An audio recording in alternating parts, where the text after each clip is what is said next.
Welcome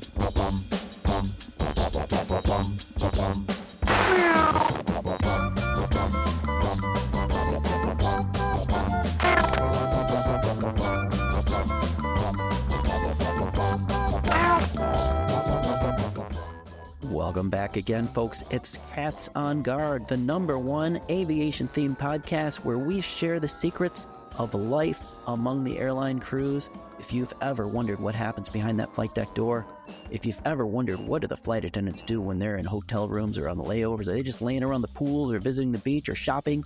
My name is MC Howe, and joining me as always is Rich Million. Let's begin.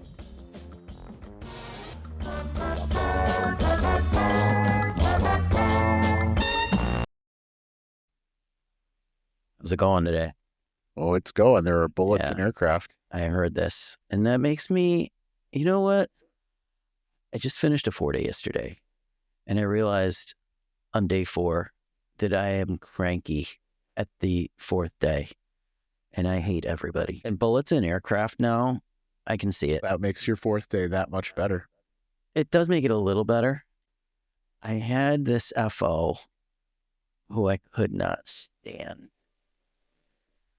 And they gave me 2. So I started out with a good dude, but then he left. He wasn't legal to finish the first day of the trip, and they replaced him. And the guy, he was young, and he wasn't making a lot of money, and he had this sob story, but then he started telling me about his $2 million mansion that he lived in, and his in-laws have a fleet of Citations, and his wife gets a monthly allowance from their oil company that they own, and I really don't like him at all. He annoyed the F out of me so much. Everything he did, everything he said. For 2 days? So, yeah. We can do an entire podcast on this one guy, but we probably shouldn't. But I really want to. Silver linings, your aircraft did not take a bullet. So there's that. And also he left on day 3, and I got the first guy back, and of course he got an earful.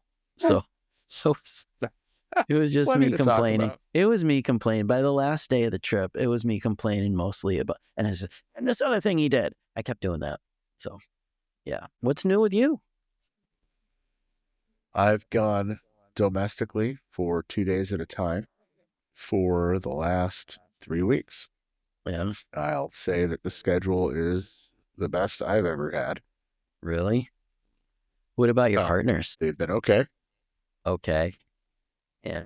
Okay. I don't know anybody yet. I am so new. You are new at your job. Be the chameleon. Yeah. Right. But you're the captain, right? Are you not the captain? Are you? Is everybody? Is it a co-captain? Everyone is a captain, and the left seat has a heads-up display, and the every other leg we switch seats. So what is a heads-up display? I've never used one. I know what they are, but for our listener, what is a heads-up display? So some people at some airlines get the pleasure of having this sapphire glass projected screen. Some people have them in their cars nowadays.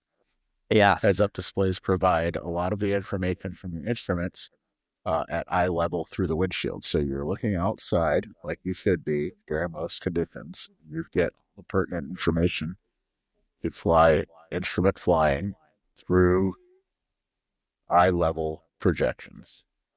So you're seeing outside at the same time you're seeing inside, basically. Correct, minus a few detail items. It's green text or green graphics, so there's poor depth perception, if you will, through a heads-up display. But overall, you get the basics of what you need to do.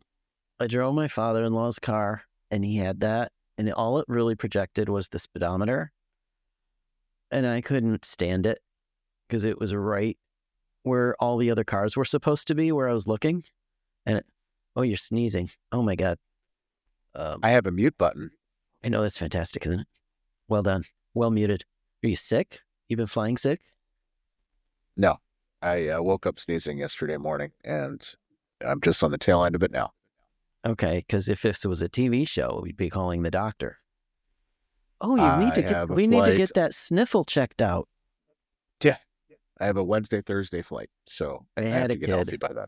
So all right, this is going to be the Complain About People podcast, I think, today. I had a kid who was sick, and he kept sneezing and snizzling, and I can't say it. And I said, "What is wrong with you? You're sick. Why are you here?" "Well, I called out sick 2 weeks ago. I can't call out sick again." I said, "Yes, you can. You're sick. You're going to make yourself Call miserable. out as You're going many to times as you get, nobody cares. And you're going to get me sick." And I bullied him. I bullied him into calling out, and he did eventually. Good, So, as you should. yeah, I know. He drove me crazy too. He decided that one time during engine start was a good time to bring up the hydraulics page on our instrument display.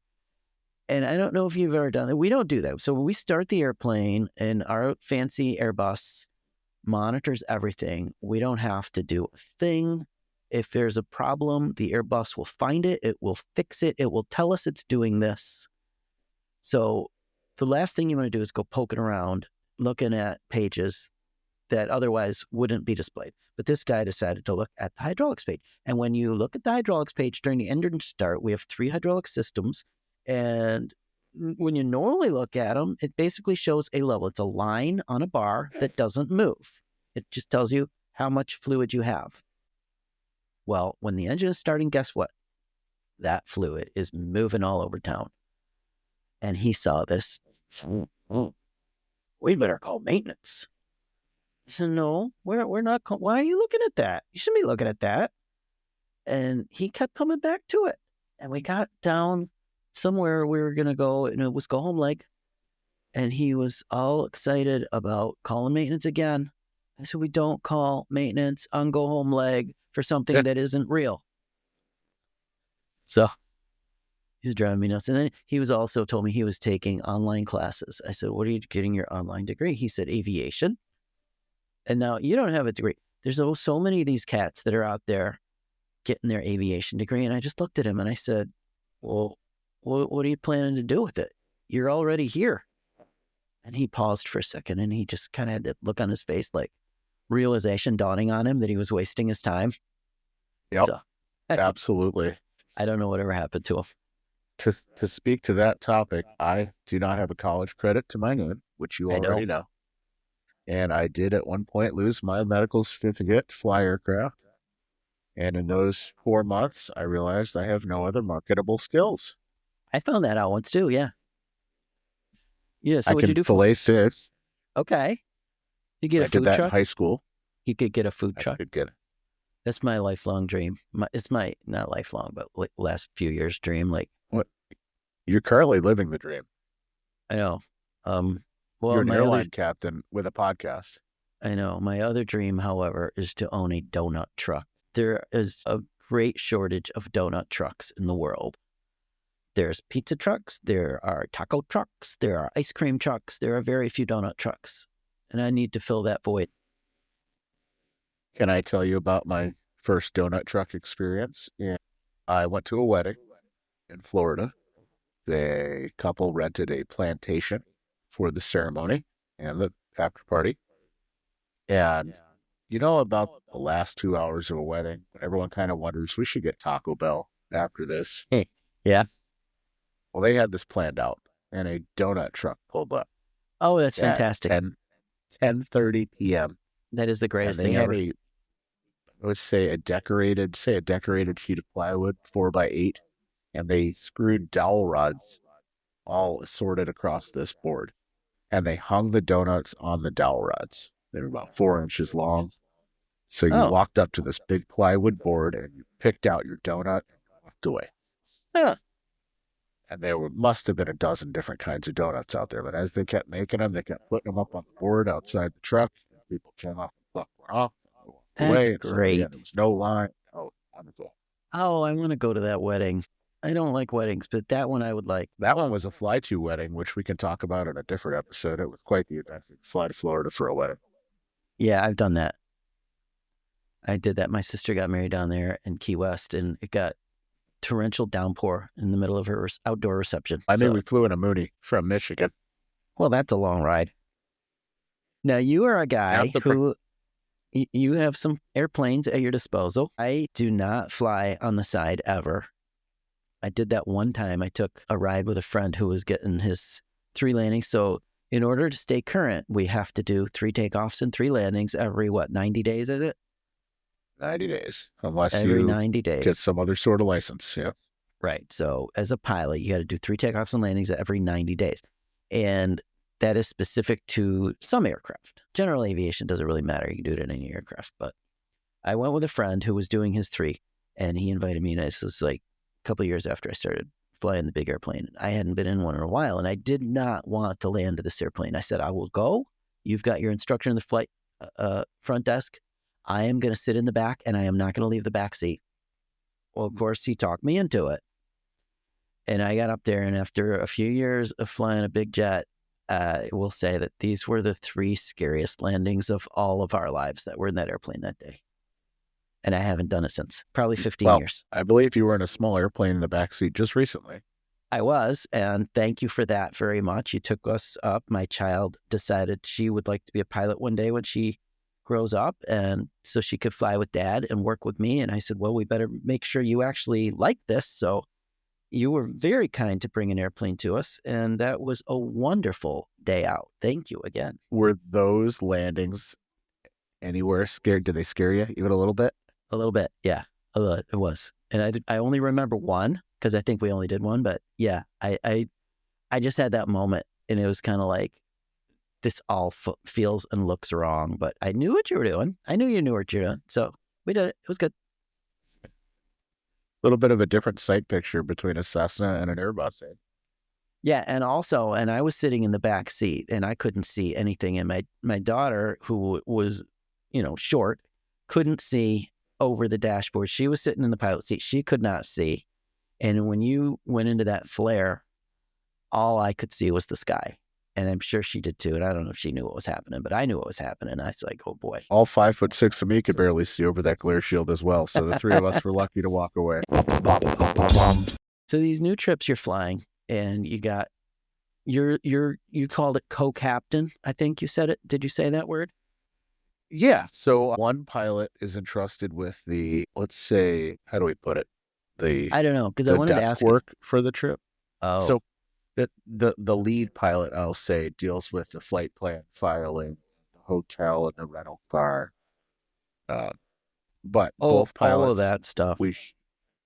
The clerical work. That's a good word for it. So I was on the employee bus the other day, and a lady, we share it with the general public. A lady asked me how we decide who's going to be the captain or who's the pilot, I think is what she said. I decide who's the pilot. I said, well, we're both pilots. What do you mean? I think she was talking about co-pilot versus captain or so you're a what is a co-pilot? That's what I said to her. What's a co-pilot? Yeah. She didn't have a good word for that. It's a generational disconnect, because the idea of pilot flying, pilot monitoring, captain and first officer, that's new terminology to a lot of people educated in the field. And that's why we're doing this, because most people who are listening, I hope, I don't really care if pilots listen to this podcast. I don't think they're going to learn anything, but the general public. Well, at the airlines, I know seniority was a large part of who's going to be the captain and who's going to be the first officer. And then you get your alternating. So your seat is your seat, captain seat, first officer seat. But every other leg, typically, unless there's a circumstance to deviate from that, we switch who's going to fly the plane at the airlines, left seat or right seat. I've got a different job now. Yeah. Where that allows for really the only person flying should be in the left seat unless there's an emergency. So every other leg, we unplug our headsets and switch seats. Oh, really? We do. It's a pain. The most different. Yeah, that's a pain in the arse, because you set up your nest. You have all your stuff ready and available. You know where to grab for what you need. And suddenly, all of a sudden, you have to switch over? You're not going to believe this, but I don't need a nest in this new job. You don't need a nest. I don't. This airplane doesn't have a place for my backpack or my flight bag. So what do you bring for an iPad? It's all you bring? In fact, that iPad is not even mounted to the wall. It just sits in the pocket on the side, because once there's power to the aircraft, the checklists are on the screens in front of us. The maps are on the screens in front of us. The moving map, the approach charts, Okay, but all of our information is a. that's the technical stuff. But then there's the important stuff that you keep in your little bag at your side, like your snacks and your earbuds for walking around on your layovers. Oh, my goodie bag, my backpack, it sits in the coat closet about 4 feet behind the flight deck. Okay. Unfortunately, so there is no room, and yes, it is very uncomfortable to have to reset the seat and switch every leg. Thankfully, I'm usually only flying one leg per day.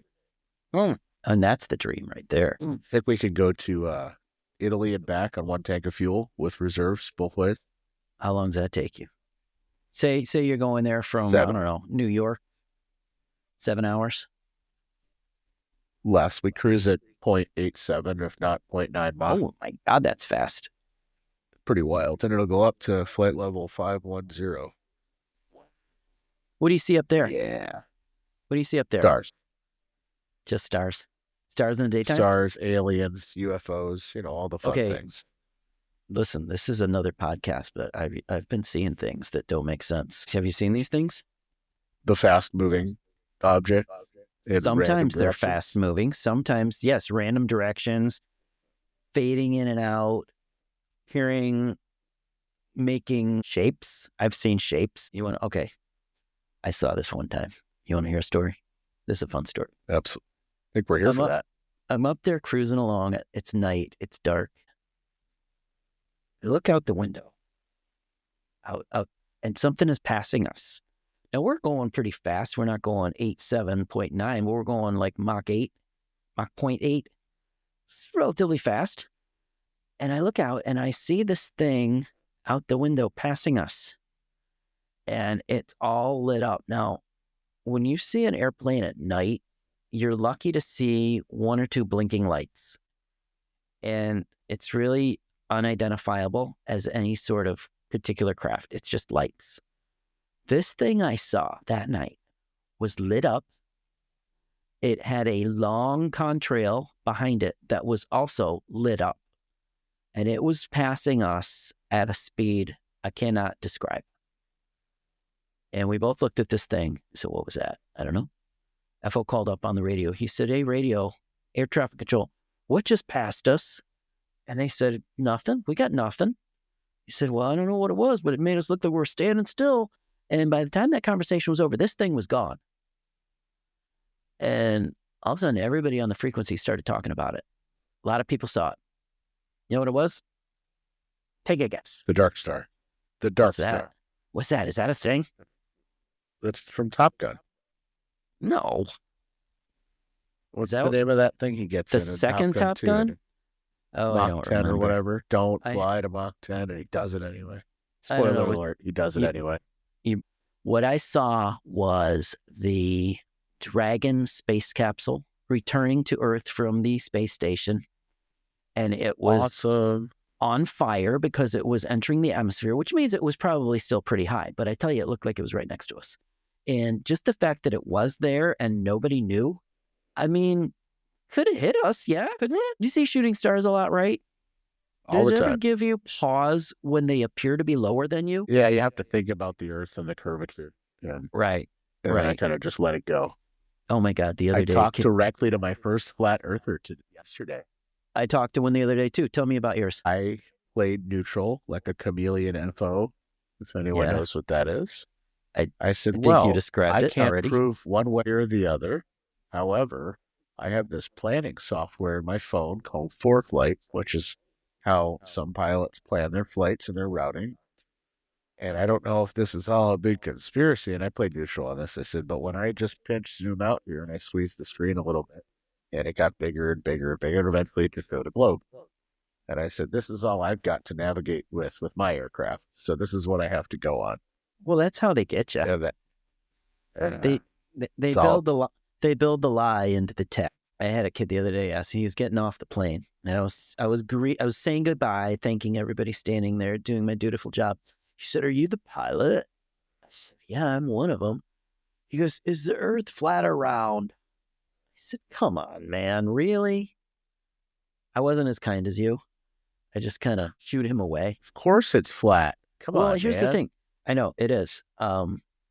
Actually, I was talking one day because there was a great documentary on Netflix it's called Beyond the Curve or Beneath the Curve, something like that.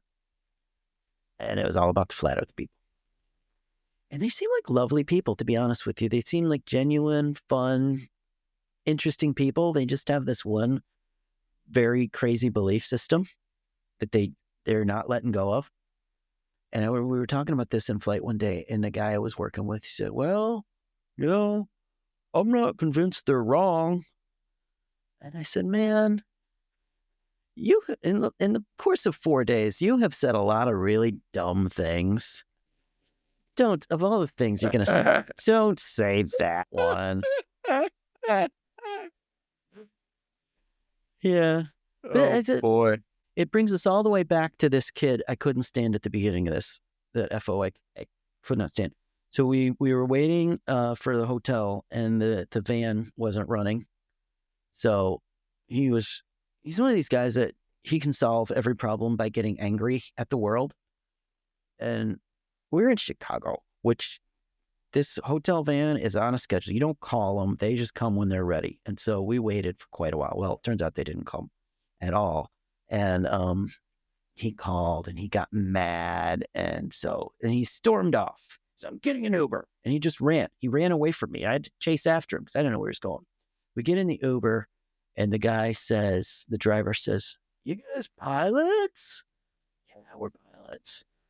Yeah, I got a question for you. Can I ask? What? I said, what? Is the earth flat? He goes, well, actually, so it's out there. People are asking, but I ask this. If the earth were flat, would we not be able to see all of it all the time? Isn't the reason that we can't see it is because it disappears beyond the curve? And if there were no curve, it would all be laid out in front of us like the dinner table. We could see Tokyo and London and Australia all at a glance. Also, what I learned in watching the Netflix documentary is that in the flat Earth world, the disk, like the frisbee-shaped Earth, Antarctica, which the fake globe makers have convinced us is this blob of land at the bottom of the Earth, it's actually not that. It is actually an ice wall that surrounds the perimeter of the disk, and it's something like 50 miles high or something, holding in everything, all the water and whatnot. So that's there, right? Where are the pictures of it? It's the 21st, like almost 22nd century, right? Why aren't we going to take pictures from the edge, postcards from the edge? Put those online. Online's probably fake too. I don't know. So that's what I'm wondering. Is Google Maps satellite imagery all a farce then? Or Yes, is absolutely Google it Maps is. not want to tell us about the other side? Google is I mean, nothing. are there even really satellites? Or is it just Well, drones that take pictures? let me ask you this on that same frequency. You have flown with a lot of guys and girls probably, and they carry around their tablets, iPads, whatnot. We're talking to each other right now. We can see each other using the camera built into our computer, right? How many of these guys that you fly with put a little piece of tape over their camera on their device? I'm going to go with 30%. Oh, yeah, it's at least 30%. And what I want to know is, who are they afraid is watching them?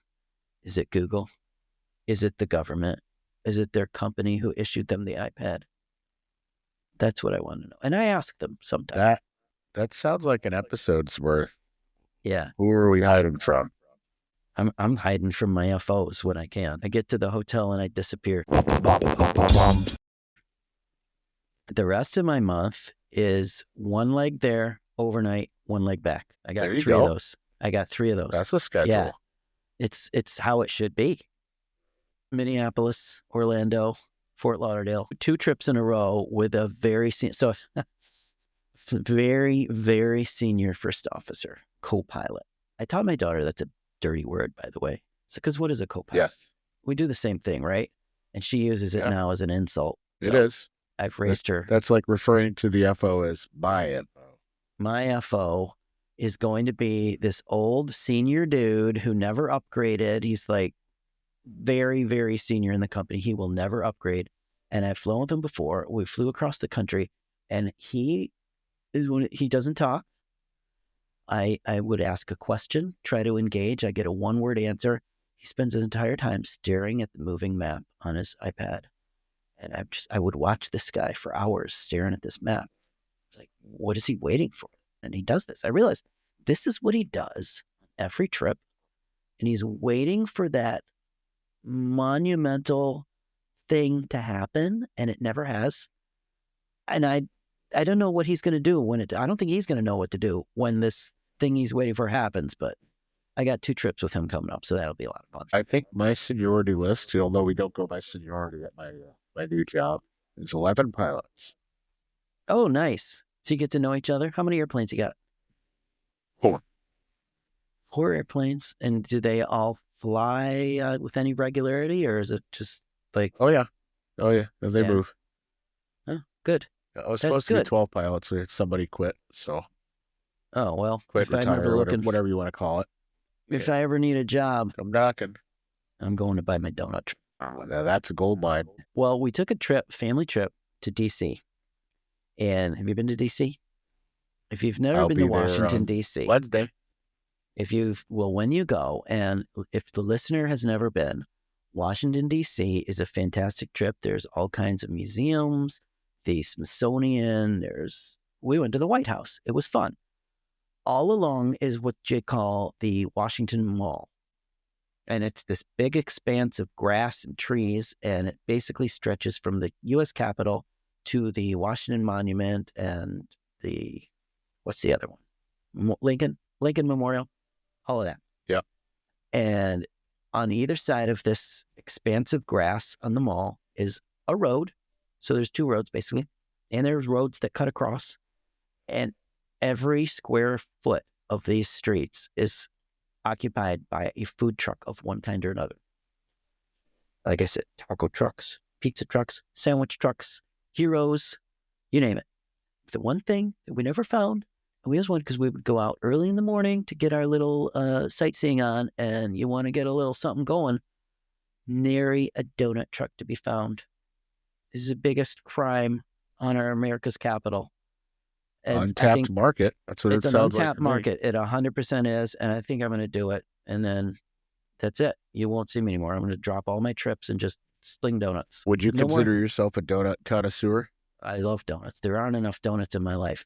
There have been too many donuts in my life, but I cannot turn down a donut if one is presented to me. Have you been to Peace, Love, and Donuts of Traverse City, Michigan? Is that the way they make the little tiny ones? Correct. Custom made. There's about 45 different options to make. They made it for you on the spot. Yeah, they're like donut hole sized, but they're actually shaped like donuts. Yeah. I was actually disappointed. I don't want a tiny donut. Give me a good donut. But you get a dozen different kinds of tiny donuts. It's like having 3 big donuts. I'll add in a short bit here. I was an impromptu career day this weekend at my local general aviation airport. Oh, yeah? For those of you that think that, or that don't know that there are little airports outside of the big airports that you fly on airlines. There's little airports all over the country, thousands of them. And they're small airplanes for general aviation pilots, private pilots, insured pilots, private jets. Anyway, we had a local county-wide career interest group. I think about a dozen high schoolers came out on Saturday. The airport manager emailed a few of us local pilots that have one sense or another professionals in the aviation community and said, hey, is anybody available on short notice to come by? So I went by them. I spent an hour and a half. Did you wear your pilot costume? I did not. I wore jeans. Oh my God, you lazy son of a buck. I've worn quite a few hats in aviation, and I wasn't quite sure which hat to put on for this. Okay. So I put on the casual. The teens in your jeans? I tried to give a diverse explanation of the different career paths that are to be had. The interesting part of the discussion was all of the other aviation professionals had picked one type of aviation and stayed in it their whole life. Really? Airline captain that was there on a 7-3 was 2 months from retirement, which is age 65 for those of you who don't know. Airline pilots are forced to retire at that age, and you're done. He will not fly at a 121 air carrier after that. The other professional pilot there was a Well, corporate pilot. 121 is the federal regulation overseeing all airlines for the listener. Yeah, there we go. So the other one was a corporate pilot who only did corporate pilot things, flying business jets for wealthy families. There was a pilot there who made his money in other fields. This is his $1.2 million 6-seat private airplane to fly him and his family and his kids around all the time. Uh, so everybody had a niche, except I'd done kind of all of the things. So I didn't really know who to dress up as for that event. Yeah, you have done. What have you done? Tell me about your history very quickly for our listener. 15 years of cargo, short of 2 years, maybe 3 years of passenger flying, regular airlines, as the general public would know. And little over, between a couple of jobs, a little over a year of corporate flying of private airplanes, private jets. So of all these guys that gave these talks, who was the biggest idol, the star? All the kids wanted to be this guy. The star had to be the 64-and-a-half-year-old airline captain with his gold leaf feathering on his hat. And I was going to say, he wore it? Stripes. He wore it all, didn't he? He did, the whole get-up. And the coolest thing, though, is his daughter is a captain at the Associated Regional. And she was commuting back the same day back home. So they both showed up in their identical uniforms, flying planes with the same paint on the side. Father, daughter, he's about to retire. She's just got her 4th stripe as a captain. So the whole family is just fully invested in aviation. So that's what my daughter said she wants to do. She wants to be a pilot one day so that she can work with me. That's what she said. So I said, well, we better get you going, because by the time I'm 65, you and I will have 2 years together. Well, until then, I will be your captain. Thanks for joining. You my co-captain. You're my co-captain, by the way. Ooh, possessive. All right. We will do this again real soon. All right. Signing off.